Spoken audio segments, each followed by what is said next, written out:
for having me again, and it's good to see everyone. Everyone can hear me, right?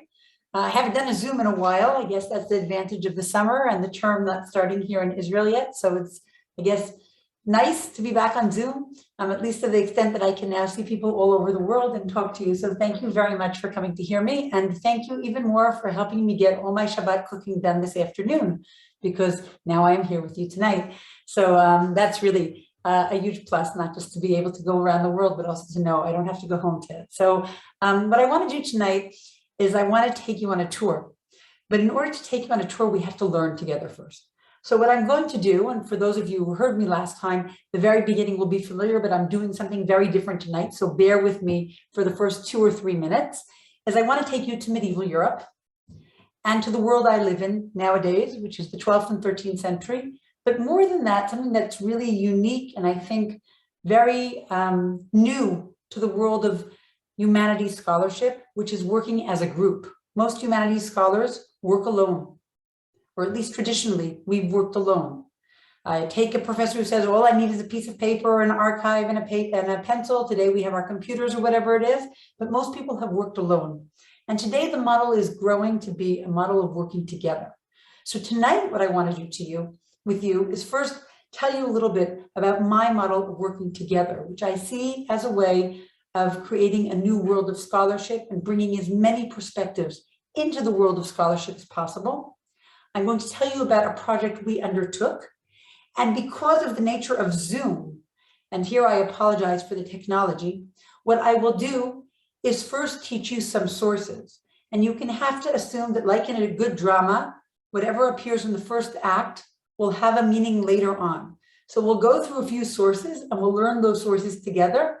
And then I'll take you to the gallery. I can't go back and forth between source and gallery because the Zoom will get stuck. I've done it a few times, I know. So I don't want us to end up having to deal with technology problems the whole evening. So I've done it this way too, and it works. So first we'll learn a few sources. I hope that will be interesting in and of itself. And after a little bit of time, I will take you to the gallery and we'll zip around in the gallery.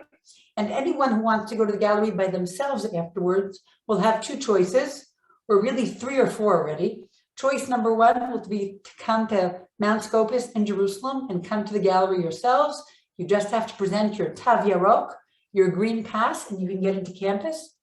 Choice number 2 is to go to the link that we'll post a little bit later on to the virtual gallery, which I'll be showing you tonight, and you can tour around a little bit yourselves.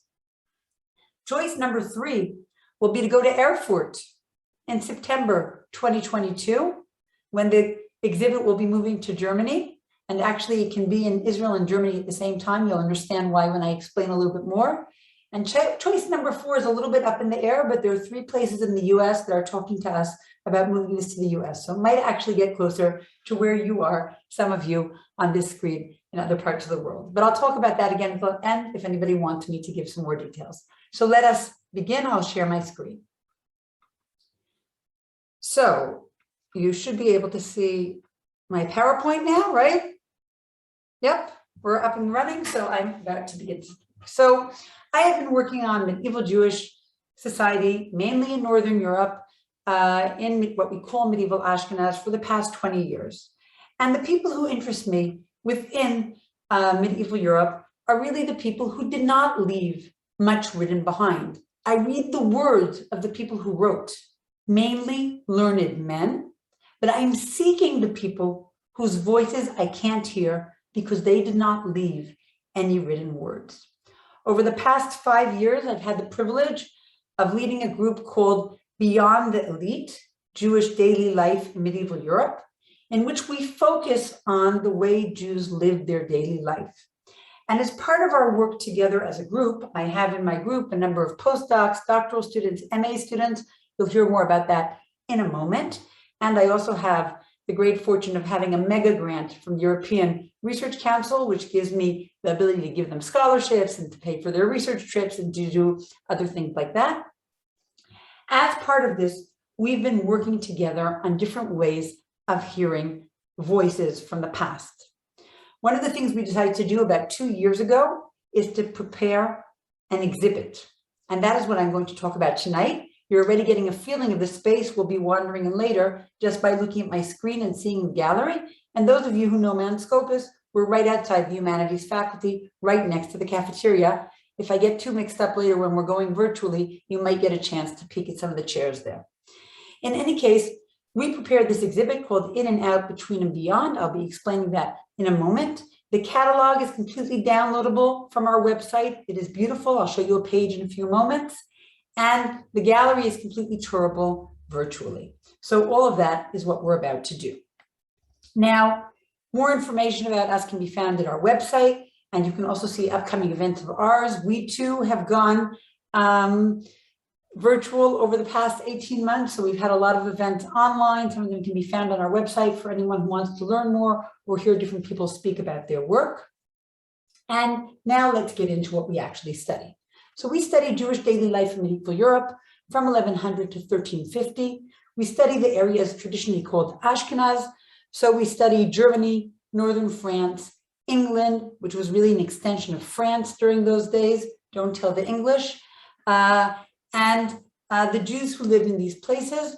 These Jews arrived in these places around 800 or 900. We don't know exactly when. By 1100, they were certainly a strong presence. And they had just experienced the First Crusade in 1096. We usually study them till the middle of the 14th century, which is the period of the Black Death, a big pandemic that has a lot to do with the period we've lived through recently, but I will not be talking about that too much tonight. Now, if you look at this picture here on our screen, and since we're talking about art, this is a nice place to start. What you see here is a page from a medieval Haggadah. Maybe Mark Michael Epstein will get to this Haggadah. This is the Worms Haggadah. And you see the prayers from the high holidays. Many of the prayers started with the word sha'ar, with the gates of heaven being opened. And you see the cover page of one of the piyutim, one of the poems said on the high holidays. What you see around it is a medieval city. This city looks decidedly medieval, but it's missing one thing you would definitely see if you went to a medieval city. You can't see a single church here. What you see here is an entrance to a Jewish city. However, we know from studying the medieval reality that Jews did not live in such an isolated reality. They lived among their Christian neighbors. So what we try to do in our research is understand when they were part and then when they were separate. That's what I called here integration and distinction. When did Jews have their own world, their own rules, their own reality, and when were they part and parcel of the world around them? What we try to avoid is a lachrymose history, a history in which we tell a story that, oh, the Goyim did this to the Jews, and then the Goyim did that to the Jews, and then they did this to the Jews, and then they did that to the Jews. What's wrong with that kind of history? First of all, it's far from exact. There were many centuries of prosperity of Jews living in medieval Europe, even when tensions existed with their neighbors. But the second thing that's wrong with that, and in my eyes, it's even more wrong with that, is that this doesn't give individual Jews agency. It takes away choice from Jewish individuals. It takes away their ability to live as full people. It makes them victims. And medieval Jews, just like modern Jews, were not victims. Sometimes they were victims, but most times they were making their choices. And this is part of a way of giving them respect as people in the past. And part of our idea of getting beyond the elite, beyond the rabbis who wrote down what Jews had to do, beyond the kings, beyond the rulers, beyond the bishops, is saying that people have the ability to make their own decisions. And living next door to their Christian neighbors, we know that there was much daily interaction between Jews and Christians.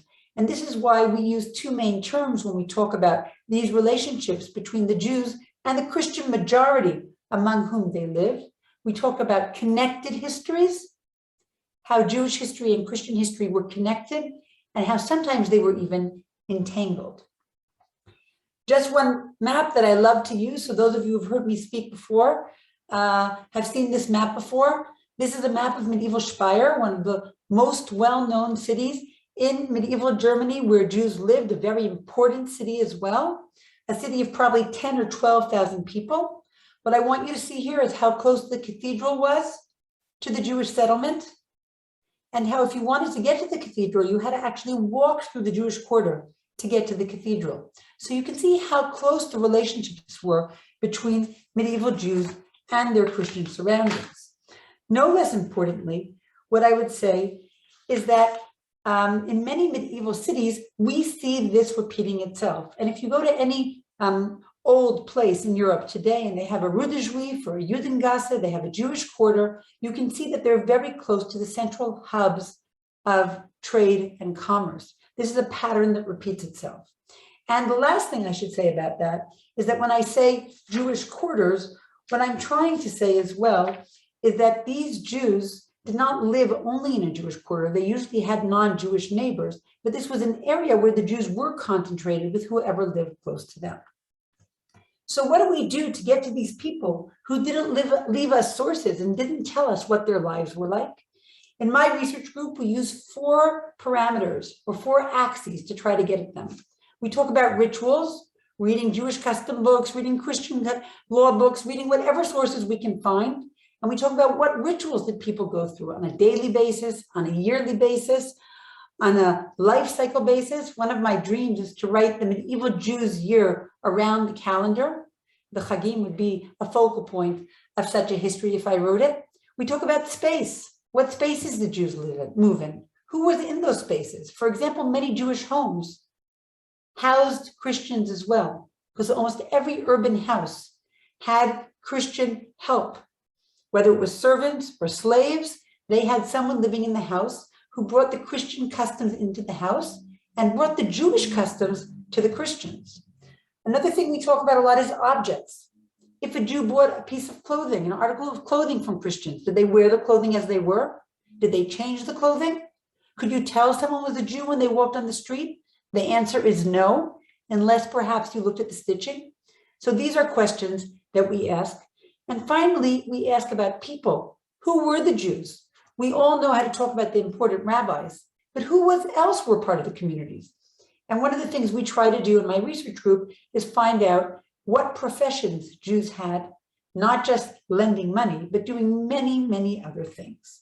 So for the past 5 years, I've had the honor of leading a group of almost 15 students from all over the world. I'm not going to talk about each one because I could do that for about 3 hours.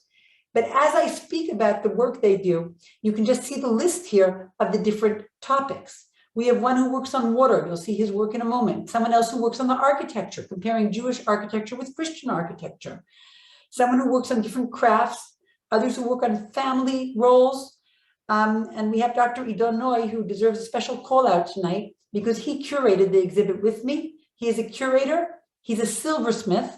And he wrote his PhD on jewelry in medieval Europe and jewelry used by Jews. So that's a way to approach the objects and say, did Jews have special objects they used? Clearly, a Jew wouldn't walk around with a cross around their neck. So what objects did Jews have?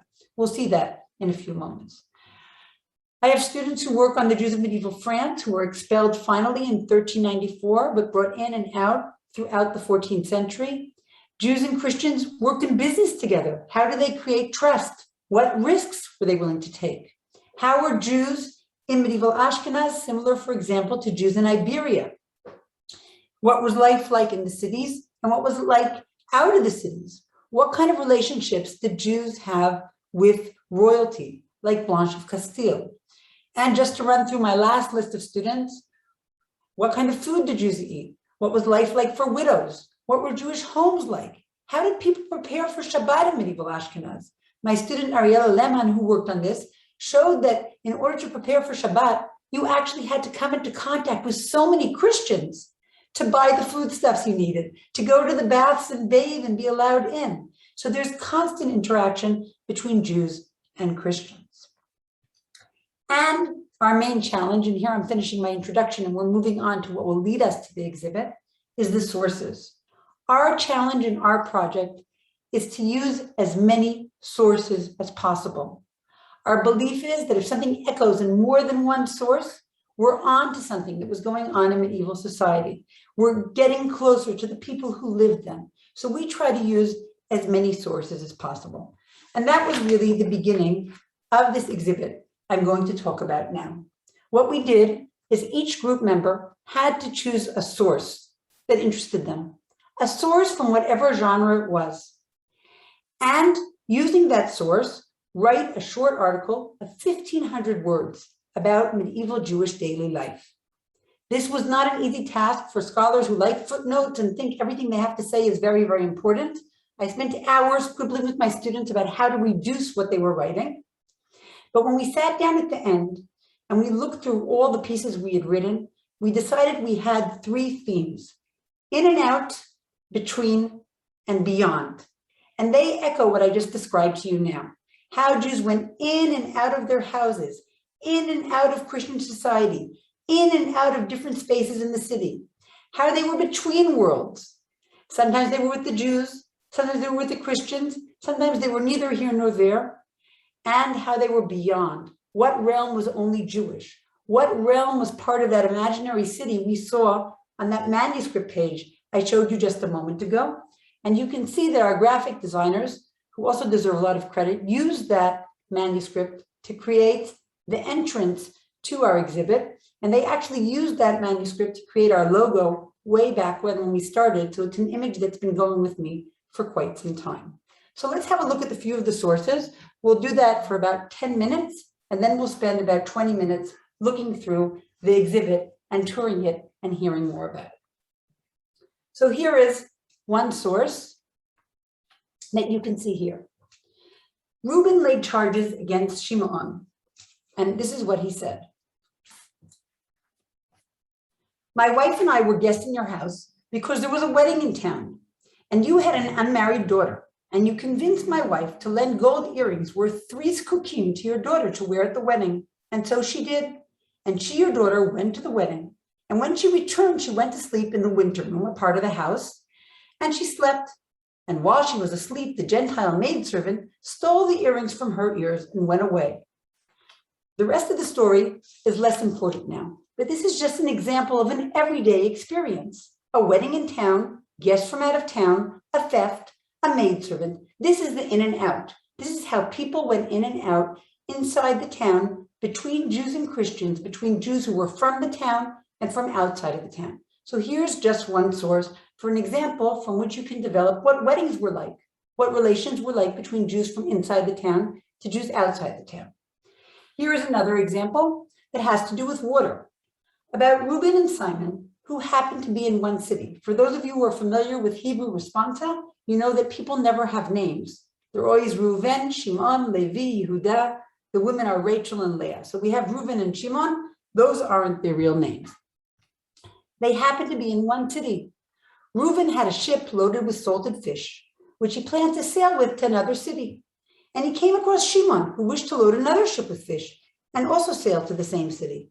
So Reuven told Shimon, what do you want to do now what do you want now with fish? I have a ship loaded with them. I will save for you from my ship a certain amount worth so and so, and you should go to the same marketplace and buy other commodities worth the same amount of money as I give you in fish. And I will sell you the fish, and you will sell what you bring back, etc., and they will divide the profits. What do we learn here? We learn 2 important facets of daily life. One is their highways. Their highways were rivers. That's how people got around. And 2, we see how Jews do business with each other, seeking to profit from each other, but also to limit competition. So this is an important facet of daily life. Again, the in and the out. I spoke before about jewelry, about objects. Here you can see the objects that were found in a Jewish safe that was left behind during a period of expulsion, before the Jews were expelled from this period, during the Black Death in 1349 or 1350. One of the Jews was sure he was coming home. He had been used to expulsions before. This family had been used to expulsions before. Therefore, what they decided to do was hide their goods and leave, assuming they were coming home, if not the next day, then the next week. This is what was found. If you look at this jewelry, does any of it look especially Jewish? Maybe yes, maybe no. Some of you might be surprised to know that this was a wedding ring. You can see where my cursor is right now. It doesn't look like typical Jewish wedding rings today that are usually quite smooth and flat, at least in traditional marriages.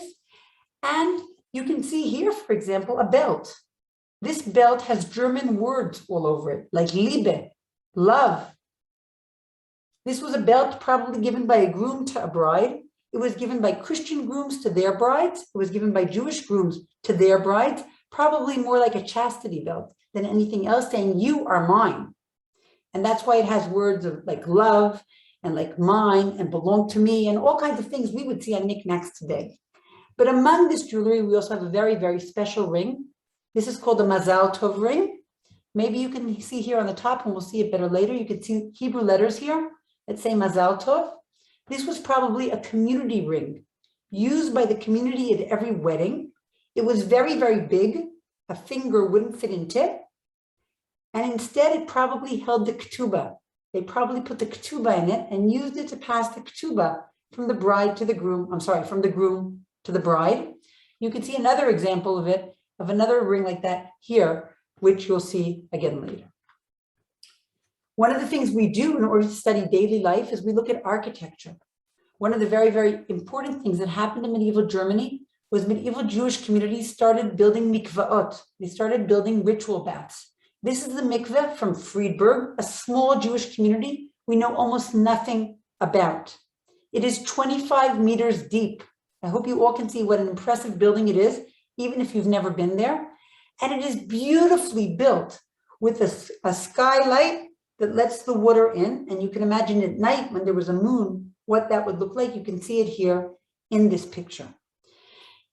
This mikveh was built by the same masons and with the same bricks that the local church was built by. So you can see the cooperation between Jews and Christians, the in and out. A mikveh is a Jewish structure built by the same masons, the same architectural principles, the same bricks at the same time when the town was prosperous. So when Christian towns were prosperous, the Jews in the town were prosperous as well. You can see how interconnected Jewish and Christian fortunes are here. And here you can see another mikveh. This is the mikveh from Spire.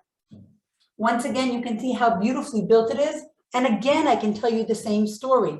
When they rebuilt the cathedral in Spire, they built this mikveh, same architectural style, same bricks, same masons, we can tell by the marks. If we walk around the city, we can think about how medieval Jews got their daily needs, whether it's bread, whether it's water. One of the things that was popular in medieval Europe was building water systems in cities and building fountains from which people got their water. This is a Haggadah created in the 15th century, but you can see that the fountain here looks very much like a 13th century fountain from a different city at the same time. So we can see that medieval Jews in their art, in their internal art of the Haggadah, are actually representing the Christian city to us. And if we want to move from these outside features to everyday life, what you can see here is a tax list. Jews paid taxes. Sometimes they paid taxes as a special sum or a special fee they had to pay as Jews. But what you see here before you is a tax list from Paris.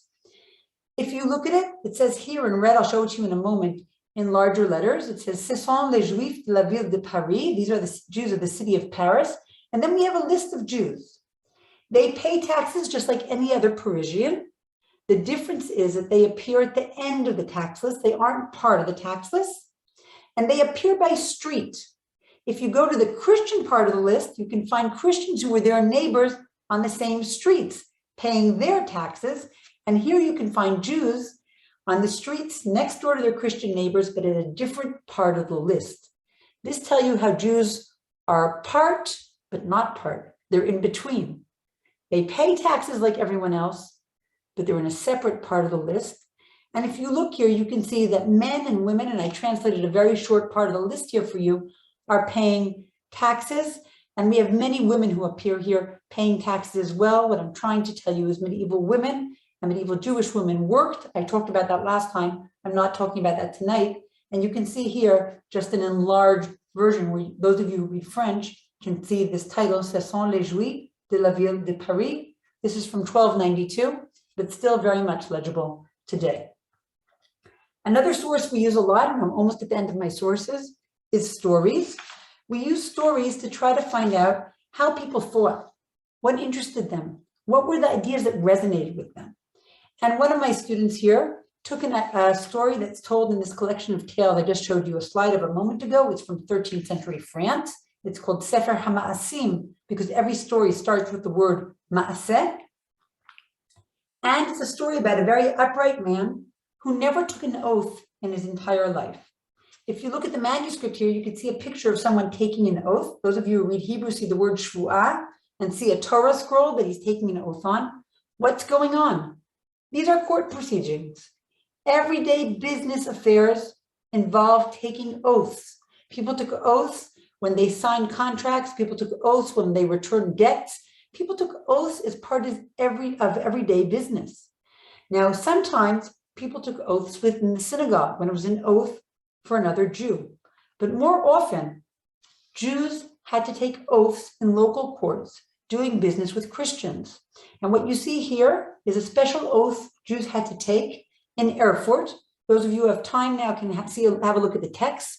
It's a very biblical text that says that if you swear falsely on the Torah, because of course Jews had to swear on the Torah, there would be no point in them swearing on a Christian book, then terrible things would happen to you. And every Jew who had to take an oath for business had to say these words. And you can see what this looked like, how beautiful a document it was. This is the original from around 1200.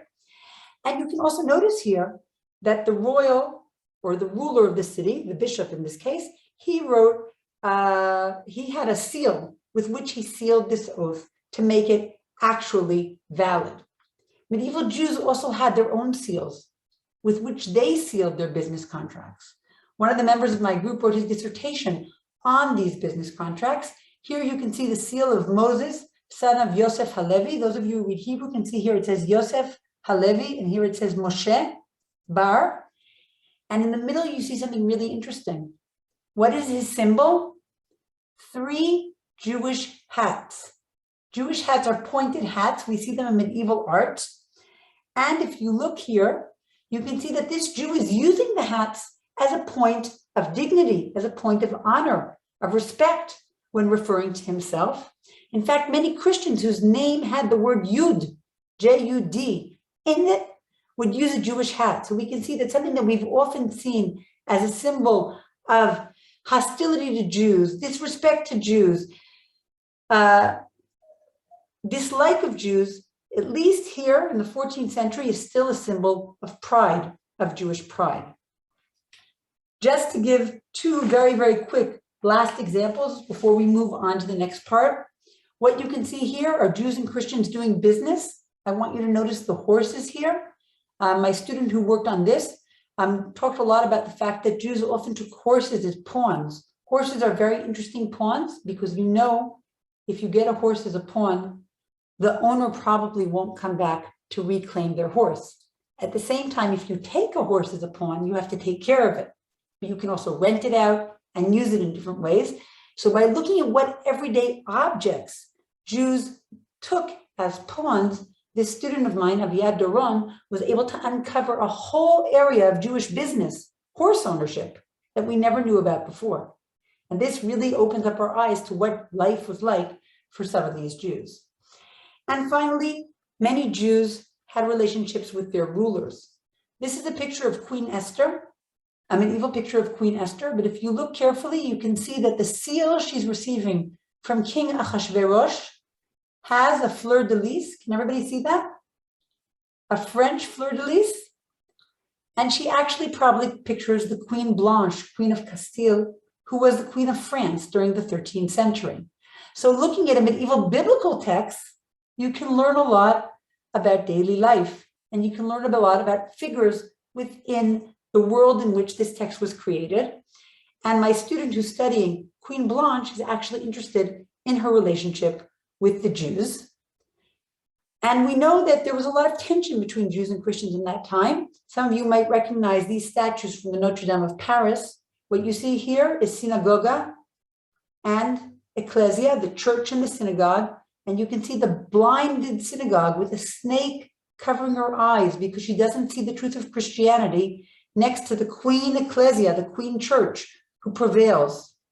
So of course, daily life was often filled with these kinds of tensions as well. And you can see just here, I circled it, so I'll point it out, that the synagogue's crown is on the floor. So that's telling us something about what they're saying about Judaism. Those are part of the tensions that typified that period. I'll talk about this a little bit later, but I want to move on now to the exhibit. And just before I move on to the exhibit, I'll just show you what we look like. We do have an entire group, and in the days before Corona, we actually traveled the world together. This is outside the synagogue in Worms, and I'm going to stop the PowerPoint here and take you now into the exhibit. Okay, so till now, we've seen the sources. Now, what do we do with this? Our group spent 6 months, mainly on Zoom, meeting with 7 Israeli artists. These artists, some of them are very famous and well-established. Some of them are at the very beginnings of their career. They graduated B'Tzalel yesterday.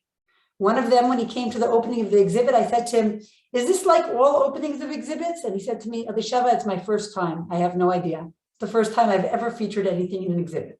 So we have some very young ones, and we have some more experienced ones. We spent those 6 months explaining the sources you just saw.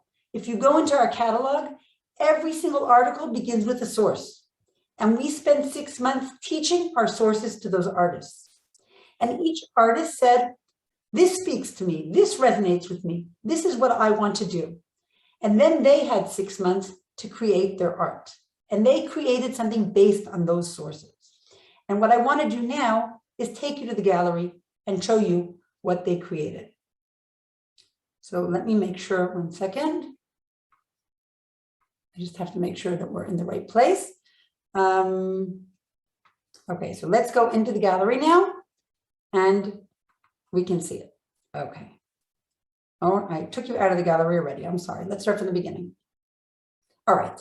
So we're going into the gallery and we're entering through that manuscript you already saw going into our exhibit. And the first thing you're going to see is what in my eyes is the most amazing part of this exhibit. A young man, his name is Kalman Gabriel Del Moor.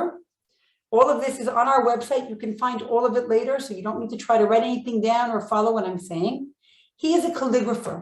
He believes that his role as an artist is to take any words you tell him from a Hebrew text or from a holy text and to create them in art for you. If you were to say to him, "My favorite words are Breshit bara Elohim," in the beginning, God created the world, he would draw you Breshit bara Elohim. He sat with every single one of us. And for every single one of us, he drew our source. Remember the source about the wedding? About what happened behind those doors when the earrings were stolen? This is how he drew it. Remember Reuben and Simon, who were going down the rivers, trading in their fish? He drew their boat. And you can see them here at the very, very top of the exhibit, going along the whole exhibit and sailing. And we'll see a few more in just a moment. So that was the first thing we did. His art was the first art in our exhibit. Let's go into the room and see a little bit more. So when we enter the exhibit, the first thing you see is our mikveh and our church. What you can see here is you can see the mikveh we saw before, and you can see the church. They're made out of the same materials, on the same kind of cardboard, but the church the church is much bigger and the mikveh is much smaller. You can see the relationship between the mikveh and the church here in the sizes. And you can also see that the mikveh starts where the church ends. Christian life is above ground. This Jewish place is below ground. And you can see over here how Kalman tried to express this going down in the art. So that's the first thing you can see when you come in to the exhibit. The next thing you can see is this fountain. I'm sorry, that's not what I want to do. Oh, please bear with me, and I apologize. I practiced many, many times, but it doesn't always work. This fountain was created by a video artist. And if you watch the clip for a few moments, what you see is different people coming around this fountain and different things floating in and out. And if you hear the sound, you can hear the clip-clop of the noise of the city behind you. I knew the exhibit would work after I saw this part up, because on Mount Scopus, we also have a kindergarten. And the children in the kindergarten come every day to the exhibit and they watch everything floating in and out. So that was my first understanding that this exhibit might actually work. Now you might be wondering what this is over here. This is by an artist named Adi Weitzman. She makes on-site installations. If you remember the rings we saw before in the jewelry, this is the treasure. This is supposed to emanate the treasures that Jews left hidden behind the walls. This light under here tells us that a treasure is waiting there. So this is the beginning of our exhibit. This is the in and out, going in and out of the treasure, in and out of the Jewish home, in and out of the mikveh, in and out of the churches. And it's important to say that Jews also went into the churches because they did business with Christians in the churches as well. Now, if we keep going down the gallery, we come here.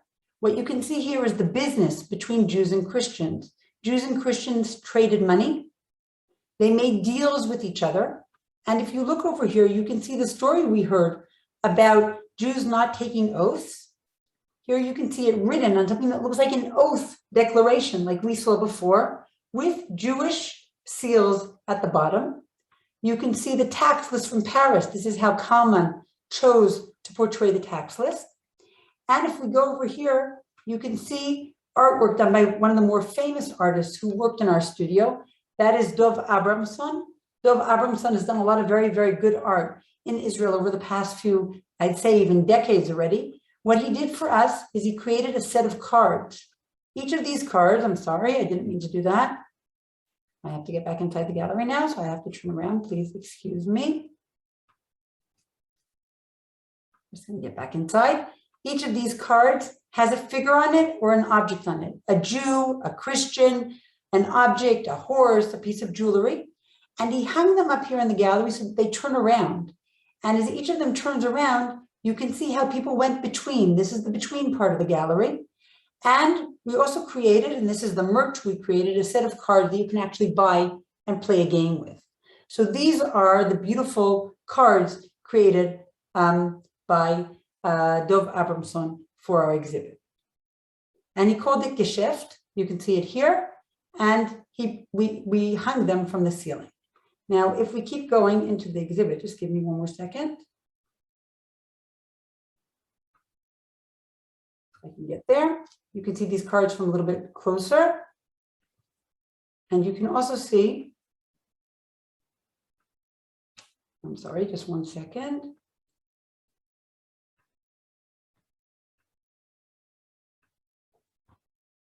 Oh, I'm going out 1 minute. Well, you're getting a good tour of the Hebrew University for those of you who know the courtyard where we are. But you can also see, I'm just trying to get to show you the seals that we have here on the other side of this wall.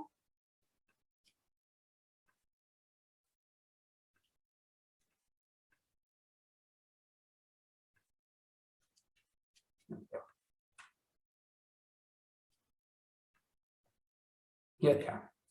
You can also see these seals that were created for our exhibit, and they have the different Jewish symbols on them. These are generic seals. Oh, sorry.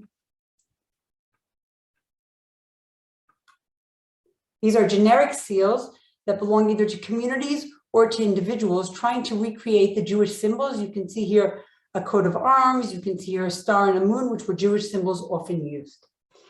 Now, moving from here, we come to our queen. We have here on the wall a beautiful drawing of Blanche of Castile based on that manuscript I showed you before, on a different page in that manuscript. And what our curator did is he put the crown on the floor in order to symbolize the synagogue and ecclesia that we saw before. And that's why the crown is here on the floor. It's actually the same crown as you see on Blanche of Castile in the different manuscripts. And next to it, you see something that looks like a besamim box. And this is to express the fact that Jews and Christians shared time and had different time. And if you walk around the exhibit, and you can hear this when you go into the virtual exhibit, we have bells chiming to tell us that Jews were always in a Christian city. And you can also see the Jewish hat that's drawn out here. Now, we've gone through the in and out. We've seen the between, where Jews are between Judaism and Christianity, between the ruler and the city, doing merchandise, doing business between different people, and also with all the tensions that existed between Jews and Christians. But there was also an internal Jewish world, I didn't talk about this so much in the sources, but we can see it here. Looking at this wall, you see a Mazel Tov, something signifying those rings we saw before. And you also see something that looks like an arrow. And this arrow continues up here. One of my students works on a very, very small siddur from the 13th century, written on paper. It was a cheap siddur. It was someone's own notes. And the author of the siddur, his name was Rabbi Yitzchak ben Yitzchak, Rabbi Isaac, son of Isaac. And in his siddur, he writes a formula using gematria, explaining how to know if your shidduch will work, how to know if you've married the right person. And it has to do with planets in the sky and adding numbers and subtracting numbers. Arik Weiss, who's a very famous Israeli artist who works on Kabbalah, took this and he created this very beautiful piece of artwork using two words. Instead of taking the man of the woman and the name of the man, which is what usually was done according to this formula, he took two words, Shmo and Shma, his name and her name. And using the gematria of those two words, he tried to figure out what would be the fate of a couple named Shmo and Shma, him and her. And it came out 5, hey, and that means Tov V'Ra B'Nehem. They'll have good and bad between them. We decided that was a very fitting way to portray marriage, that the couple would have good times and bad times together, and this became his piece of art. And finally, we have three more exhibits or three more things on display here. So one thing we have on display are these Mazel Tov rings. You can see them from close and see how beautiful they are. They are 3D printing, and you can actually see the letters here. And we hung them holding the ktubot, like I showed you before that the ketubah could fit into these rings. So that's one thing you can see over here. The second thing you can see over here is we wanted there to be sound. And one of my students works on Zmirot Shabbat. He, Albert Cohn, asked, what Zmirot Shabbat? What songs did Jews actually sing? And what you see here is a page from a Machzor with the songs the Jews sang. But you can see that the page itself is kind of faded. What we did is we highlighted the comment up here. And what you have here are the songs Jews sang on Shabbat. But what it says here is Benigun Tweet Sil Ke'ana Moral. This is the name of a very common French tune in the medieval period. And we know that Jews sang their songs according to the local tunes. So what we're trying to show here is that we're still a little bit between worlds. We're within the Jewish home, but singing a song that Jews heard on the street. And if we go outside of this between, we get to what we left for beyond. This exhibit here was made by Andy Arnowitz. Andy Arnowitz is a very famous artist who does a lot of feminist art. She came and she worked with us, and she worked with my student Miri Fenton, who works a lot about what happens after death. How does the community say goodbye to someone who's leaving the community? You can see what Kalman did with this here on the wall. He has this art showing these tombstones using her text. And what Andy did is she met with my student Miri, and they discussed what was done to someone who died. And she created these boxes that contain within them different symbols of death used during this period. And they are supposed to present this idea of Jews departing from this world to the next world. Now, why is this beyond? It's not just beyond living in this world. It's also beyond this reality of Jews and Christians, because every medieval Jew and every medieval Christian believed that there was a heaven, but the Jews believed they went to Jewish heaven and there would be no Christians there. And the Christians believed they went to Christian heaven and there would be no Jews there. So it's not just beyond this world because people aren't alive. It's also beyond this world where Jews and Christians were intermixed, were entangled, were together all the time, to a different kind of understanding, a theological understanding. So what we tried to do here in this exhibit is we tried to go beyond the written word. We tried to get the feeling of being in a space that was both Jewish and Christian, in which these worlds were mixed. We tried to portray the togetherness, but also the animosity, the tensions, the big church and the smaller mikveh, the crown on the floor, the interchange between Jews and Christians, the oaths people had to take, the suspicion, but also the meetings by the local well, in the local businesses, inside the homes, and really give a feeling of what daily life was like for medieval Jews, not just for important rabbis or churchmen who told you what you had to do, but also for people who lived their lives daily. And this exhibit, which was opened in June, will be up until September 2022. Next summer, God willing and Corona willing, or rather not having Corona willing, the World Congress for Jewish Studies takes place in Jerusalem, and it takes place at the Hebrew University. And the original idea was that the exhibit would go up in honor of this Congress, in which hundreds, thousands of people from all over the world come to talk about Jewish studies. The conference was postponed, and the local curator at the Hebrew University was very glad when I took over this gallery for an extra year. So this gallery is now mine for the next year, and I hope people who come to the conference will be able to see the exhibit. But one of the most brilliant things about this exhibit, and here I have to give the credit to Donoy, is if you've noticed, there are no originals here. The originals are all modern. This is how modern people understood the medieval world. What does this mean? This means, first of all, we don't have to pay any insurance, which is a very good financial consideration, but it also means that it can be reproduced anywhere. These are stickers on the wall. All the printing is 3D. Everything can be reprinted. And that's why in October 2022, this will be opening in Erfurt. In Erfurt, we have one of the oldest synagogues from the medieval period. And within the medieval synagogue, they plan to open up this exhibit. The Mazel Tov ring we saw here is the Mazel Tov ring from Erfurt.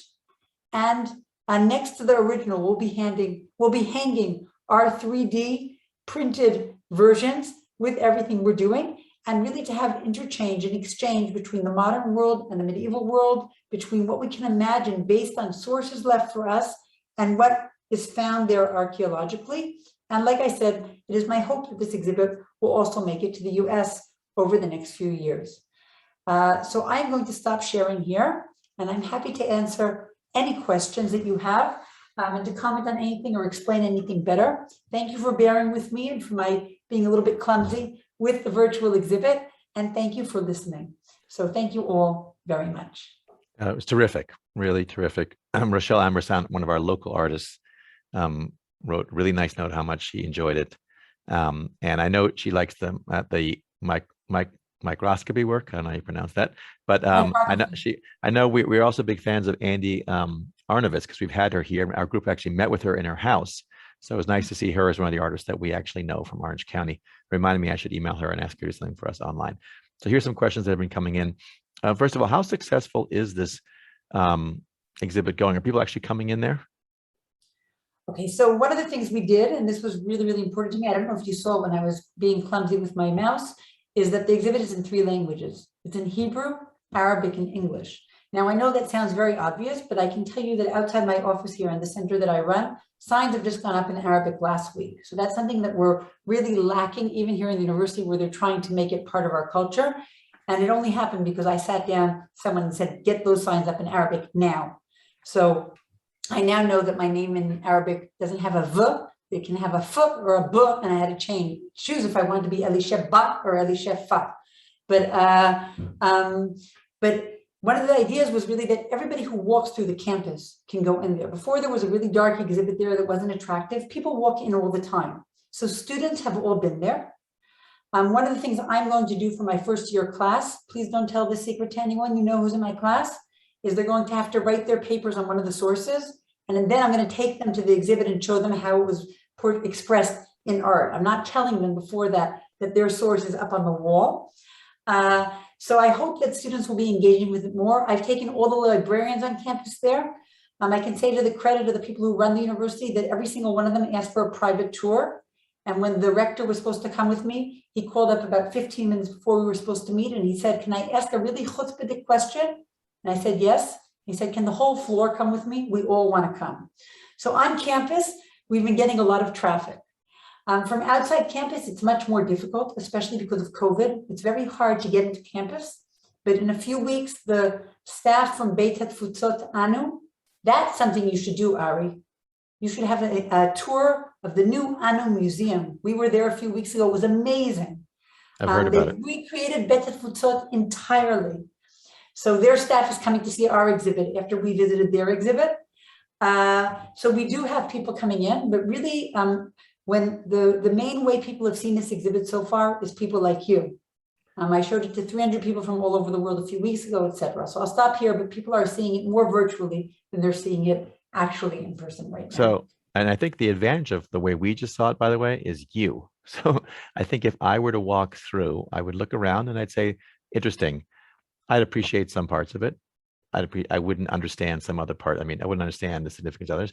So my question is, can people really appreciate it by just walking in, or do they have to watch like a repeat of this lecture and then go in? Because I think it does make a complete difference if you know what you're looking at and what the artists have done with these sources. So I'll answer in two ways. First of all, if you go in, you can scan the barcode before you go in, or if you're going in virtually, next to everything you have a dot, you have an explanation. So I didn't press on those dots because you had me. But if you didn't have me, you could look at those explanations. You could hear the tunes. You could see the things. You could even hear the Dror Yikra, the tune that I mentioned, playing as you walk through the exhibit, and you can hear it when you press on it online as well. So all those things are there. The catalog is also available online. If you really want to enjoy it, read the article first, then go look at the art. You can really understand what's being talked about. And we went out of our way to have the catalog be a coffee piece table. So it's beautiful. I'll say that myself. The graphic artist worked tremendously, and all the pictures are big in color with a lot of explanation. So it's a really nice thing to look through. And I think the other thing is really that we wanted people's imagination to take them to different places. So I've heard a lot of interesting comments walking around the gallery. I sometimes go in when I see people are in and listen to what they're saying. Sometimes they get it right, sometimes they don't, but maybe there is no right. Maybe that's part of what art and meeting modern and medieval meeting is all about. I've put in the chat the link to the exhibition. People have asked how they can share it on Facebook. You can just probably cut and paste and share it on Facebook. And the catalog. We're on Facebook too. We have a Facebook page, the Beyond the Elite exhibit on Facebook. If it's not on our website, it should be, but you can look for it on Facebook and you can see all kinds of comments as well. Okay. And does the catalog then contain those original resources, the sources, as well as the artistic sources, so people can compare them, like the ring, for example? The catalog. You have also the original English source, the translation to English of the source from whatever language it was in. And at the end, with the art, you have the source in its original. Each one of Kalman's pictures is there on its own page. So it really gets a full space to be able to look at it. And those of you who enjoyed seeing his micrography, go to his personal website. You'll find it just by writing his name in Google, and he really does gorgeous art. I called him throughout the work on the exhibit, kind of our gem, our best fortune, the most amazing thing we found, because he managed to present our art so beautifully, and that huge wall is so impressive. Jane wants to know if any of this art has been reproduced, so people can buy, anything from the exhibit. So the only thing you can buy is the catalog. It's not very expensive. You can order it. It will come to you within about a week. And we have, I made it kind of as a gift for the team members who work so hard. So I made this card set, which is a memory game. It's like concentration. Is that what you call it? You play with children, that you turn over 2 cards and you can find the matches. So we made a game like that. And I have a few extra sets. So if you send me an email, I can send you a box. We don't sell it yet. I think in Erfurt, they will be selling it. So they'll be selling the cards there as well. Great. And then a few specific questions based on what you shared with us and your expertise. So one question is, there was a question, did Jews and Christians pay the same taxes, percentage wise, or was there a different tax for Jews in those examples where you showed women paying taxes? So in the case of Paris, the Paris tax list, yes. People in the city paid my student who works on it used to be a tax accountant, so she can do this even better than me, but they paid a percentage of their earnings and everybody paid the same percentage. That's part of the beauty of those tax lists. It shows how the Jews were part of the city of Paris. The tax lists tell the same story, because the tax list I showed you was from 1292. We have tax lists from 1296, 88, etc. In 1306, the Jews are expelled. During the last years before the expulsion, we don't have Jews in the tax list. That tells you something about their status in the city, about their changing fortune. And when they're readmitted, They don't appear on the municipal tax list anymore. They pay separate taxes. So looking at the taxes tells you the story of the history of the Jews as well. But they weren't being charged a different tax system than the Christians. They probably were paying additional taxes that aren't in the tax list that the Christians weren't paying. But in these municipal taxes, the tithe, they're paying just like their neighbors. Another question about Jews living in proximity to the cathedral. Was that the choice of the Jews? Did they choose to live in areas? Were they forced to live in certain areas? And the assumption is when things did go bad, and that was pretty close to the church, which made it bad for the Jews. So I would say two things. First of all, we know that in Spire, for example, I showed you the map, the Jews were originally supposed to live outside the city, at the outskirts. They chose to live in the center of town because it was the best place to live as far as commerce was concerned. So they chose this choice real estate. When things got bad, they often will move to other places. Paris is a good example. Right next to the Notre Dame, there used to be a Jewish cemetery. When the canons took over there, when the church people took over there, they bought it from the Jews and the Jews moved elsewhere. They moved to the Marais, which was the quarter of Saint-Méry, the church of Saint-Méry, where Jews live till today. We know the Marais. Anybody who's been to Paris, maybe not recently, but anybody who's been to Paris knows the neighborhood. Second of all, the church often protected the Jews.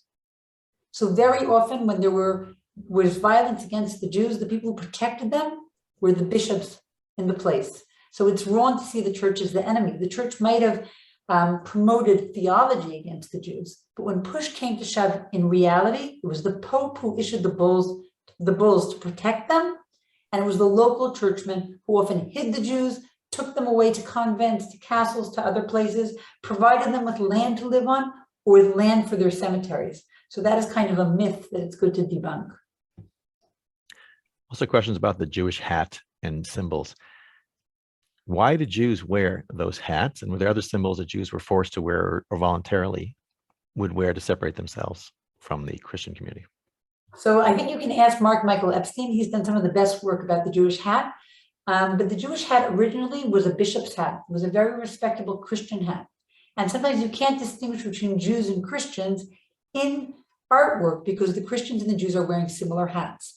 In other artwork where Jews are wearing the Jewish hat, it's usually a symbol to show their antiquity. It's considered a kind of old-fashioned hat. Sarah Lipton, she's never spoken for you, another great person to ask to speak for you. Sarah Lipton has done wonderful work on the Jewish hat, and she's shown that it really wasn't an anti-Jewish symbol until the late 13th or even 14th century. So it was considered a respectable hat. That's why Jews have that hat. That's why they use it on their seals. Later on, it does become a Jewish symbol, and with it, derogatory meanings as well.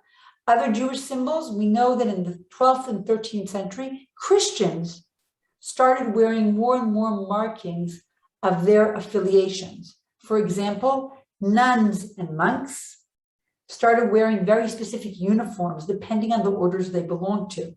Perhaps unsurprisingly, from my perspective, those are the years when Jews start wearing tzitzit, for example, more visibly. The same way the Christian religious show their devotion to God, the Jewish religious show their piety and their devotion to God. So it's not a derogatory symbol again, it's something to show that they're proud of who they are. That also tells you how comfortable they were in the cities they lived in, that they felt they could wear those symbols. Think of, American Jews who wear their kippot in comparison to Europe. I'm going to Switzerland next week, the first time I'm going away in 18 months for university work. I probably wouldn't walk around with a kippah in some places there, or in other places in Germany, I know my husband's been told to take his off. So we can think about how comfortable you are in your surroundings based on what you're willing to wear. So the fact that Jews are wearing these symbols tells you something about who they are. When don't Jews wear those symbols? And that's the last thing I'll say about this. On the road. When they travel, we know Jews often wore monks' garb, nuns' habits, to somehow camouflage who they were. How do you know that? How do we know that? We know that from Hebrew sources that talk about whether it's permissible or not. The answer is yes, but if the monk's garb contains shatnez, wool and linen mixed together, you should get a better one that doesn't make you sin while you're wearing his garb. So imagine how complicated that is. That's why I said oftentimes you would know a Jew not by what he wore, but by how it was made. We have sources that talk about Jews taking their clothes to the tailor and having them restitched. So they didn't have the wrong kind of thread on the wrong kind of fabric. Why is it your time period 1100 to 1350? You explained 1350. Why 1100? Okay, so 1100 is really because it's after the First Crusade, which was in 1096. That's when a lot of the Jewish communities were attacked in the Rhineland especially.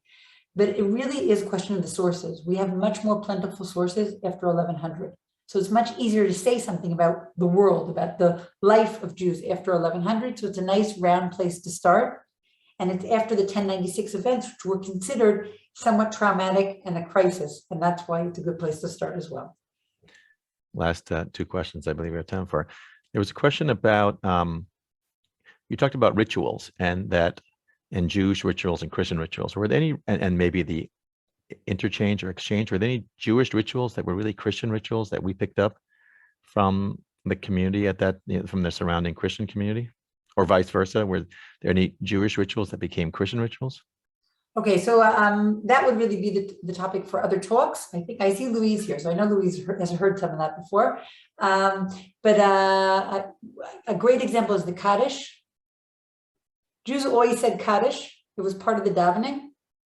But saying Kaddish for the dead, that has to do with the way the Christians said masses for the dead. The fact that Jews said Kaddish 3 times a day became instituted when Christians started saying their masses, not 3 times a day, sometimes more than that a day, for their dead. And there's a lot of interesting research that's not my research that's been done on that. David Shiowitz, for example, has done a lot of work on that. So we can see how these rituals influence each other. So you take a Jewish prayer, you've always said, but you make it have a different role in your ritual. So that's a nice example. And there are other exchanges of that sort within Jewish and Christian ritual. I'd say we see much more borrowing Jews from Christians than Christians from Jews.